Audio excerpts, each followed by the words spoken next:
Hello everyone, welcome to my YouTube channel. My name is Mercedes and today I'm going to share with you my October reads. As October felt like a million years long to anyone else, I was looking at the books that I read in October and some of them I'm like, oh my god, I read this month? I feel like I read this like 3 months ago. It has to be. It has been a bit of an emotionally turbulent month. I've had a lot of things happen in my personal life. Overcoming a sickness, I still feel like I sound a little congested. I got super sick, girl. I don't even know what happened. There was one day, I think my fever got up to like 101.8 and I was so sick I don't even remember what happened during the day. Like I remember I made chicken noodle soup and then all of a sudden like I just got super sick, spiked a really high fever, took ibuprofen and like bed rotted for the rest of the day. I like blacked out what happened after that. I don't know. You ever get so sick you forget what happened?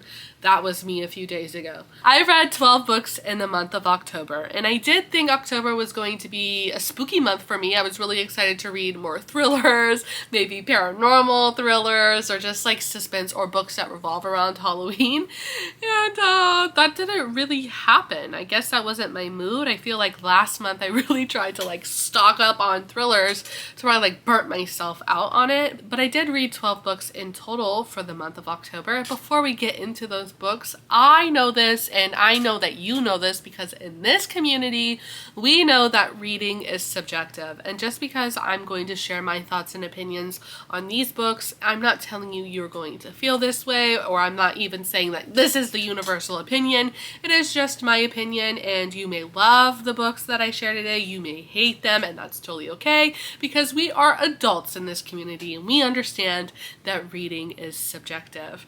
I have the stack of books right in front of me. I'm just going to grab from the top and in no particular order. I'll give you my thoughts and opinions on each of these books.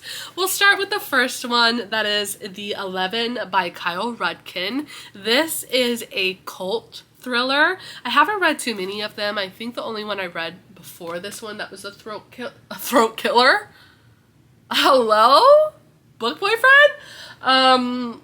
Cult thriller that I read before this one was by Lucinda Berry. I'm trying to see if I can see the title. It's When She Returned by Lucinda Berry is the only cult thriller I have read. This one kind of borders the line of, is it a cult or is it paranormal? Or is the paranormal influencing the cult? If you like Seven Husbands of Evelyn Hugo, you will definitely enjoy the writing style or the way this story is told, because it is through like an interview type process. You have an investigative journalist who is interviewing the main suspect in a high-profile case, and there are definitely points in this book that make you think like, is this a coincidence or is this fate? Like, how does this work? It definitely has some good plot twists in there, and out of the two cult thrillers I've read, this is my favorite. Next we have The Boyfriend by Frieda McFadden. I won't waste too much time talking about The Boyfriend because I do have a video here on my YouTube channel where I did a read along with The Boyfriend. I did not like this book. It was not my favorite, not my least favorite Frieda McFadden book. That is saved for The Housemaid is Watching, which, did you know there's another book coming out in that series? I wish I was joking when I said that. It's called The Housemaid's Wedding. I think it's like a little short novella between Millie and Enzo. Why? Why? Like, what is the significance of that book? And tell me why I had a very public breakup with Frieda McFadden and I still want to read The Housemaid's Wedding just to see what the hell it's about. Because what could she write about their wedding? We know they got married. We want to know why Enzo was such a weirdo in the third book and why Millie just continues to be a dumb bitch. Next we have The Nightingale by Kristen Hannah. One of my favorite reads for this month for sure. I don't read historical fiction, but my sister read Kristen Hannah and she was completely raving about her and pretty much bullied me into picking up a Kristen Hannah book, and I'm really happy that I did. It revolves around World War II. Why do I feel like I can't say that right? I feel like World War is like a tongue twister. World War II, whenever Germany invaded France. But what's unique about this historical fiction is it follows along people like real life people who are affected by their government's decisions. And it follows along two sisters. One sister is a little bit more passive in her efforts to survive the war in orders to protect her daughter and her husband who has been sent to the war fronts. And you have her sister who's a little bit more proactive in her war efforts. She doesn't want to sit by and watch her country be overtaken by the Nazis, so she is like this pawn in the game of chess. And I think this book is phenomenal. I did cry when I read it. The ending really got me, and there's so many gut-wrenching moments throughout this book, and I have so many highlights all throughout it. I would highly recommend this book. Even if you don't read historical fiction, I think this book is great. Next, we have Mary by Nat Cassidy. I listened to this on the audio, and Susan Bennett is the narrator, and I think she was a phenomenal choice for Mary because she just sounds like the character. There's real magic that happens when you find a narrator who sounds exactly like the character. And not only did Susan Bennett do a phenomenal job with Mary, who is the main character, but she also alters her cadence to all the other characters in the book that really bring them to life. Sometimes I feel like in a narration, the narrator will either higher or lower their pitch to indicate they're speaking for another character, but Susan completely like changed her accent and like the way she talked every time she was narrating for a different character, which makes for a great audiobook. The storyline in this book is very fun. It's very engaging. It's twisty, it's turny, and I enjoyed that aspect of it. If you look at the cover real good, you'll see that something's not quite right. This follows along Mary, who is a middle-aged woman who kind of has nothing going for her. She doesn't have a solid career. She just got fired. She doesn't have friends, and she just got a call from her aunt who needs a caretaker. So she finds herself in this town that has not a great history to it, and then a lot of weird things start happening. I really did enjoy this. I gave the audio performance 5 stars, the book 4 stars. This is one of those books that I'm like, oh my god, I've read this month? How is that even possible?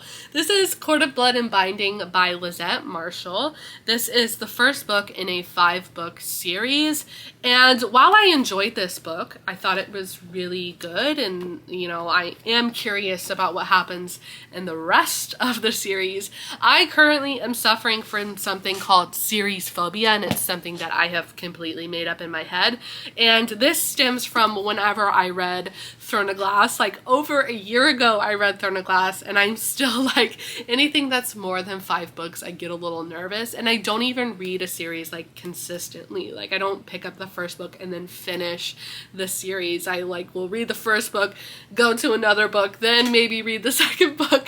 Throne of Glass really traumatized me, even though Throne of Glass is a really good series. I did like this book. Overall I gave it 4 stars. This is a fae fantasy or a romantasy. The next book is a book that is a solid DNF, which is Misery by Stephen King. I have no intentions on ever picking this book back up. I made it about 100 pages into it, and I don't care. I don't care about the characters. I don't care about the plot. I tried to like physically read it, and it wasn't doing it for me, so then I switched over to audio, and it really wasn't doing it for me. And I know a lot of people say this is a great place to start with Stephen King. The only book I've read by Stephen King other than this one is Mr. Mercedes, and I did like Mr. Mercedes. This book I don't know. I don't know what's going on. I don't like it. I have no intentions on finishing it. I just don't care. And by 100 pages, if I don't care, then I have learned that it is best if I just DNF it. Next book is also maybe a DNF, but not really. We'll call it a soft DNF, which is Fairydale by Veronica Lancet. I say soft DNF because I have intentions on finishing this book. I stopped reading this book at part 3, and that is around 444 pages. The reason I have a soft DNF for this book is because it is so incredibly long. That's not the problem that it's so long, but in the 400 pages that I have read, there has been so many bizarre things that have happened, and there just is not enough urgency. I'm going to give you one example. If you want to go into the book completely blind, maybe skip forward like 30 seconds, but this isn't a spoiler to the plot. I'm just going to give you details about the book more than I typically would with any of the other books that I review. There's a moment in this book where the main female character, Darcy, is at a funeral and she's speaking to the crowd of people who are there, and she kind of falls off the stage. She falls over the casket and the body pops out. The person who's in the casket is not actually dead. They're alive, and they start yelling at Darcy, and they're like pointing the finger at her, yelling at her, and all of a sudden this dead person who's not actually dead is alive, starts to throw up their organs, combust into flames, and disintegrate into ashes. And everyone there at the funeral just was like, yeah, that happened. And Darcy was a little bit freaked out by this, but she continues on her life like that didn't just happen. I can't help but sometimes put myself in characters' shoes whenever I'm reading the book. And if that ever happened to me, oh my God, you would have to admit me into the psychiatric ward, because what just happened? What just happened?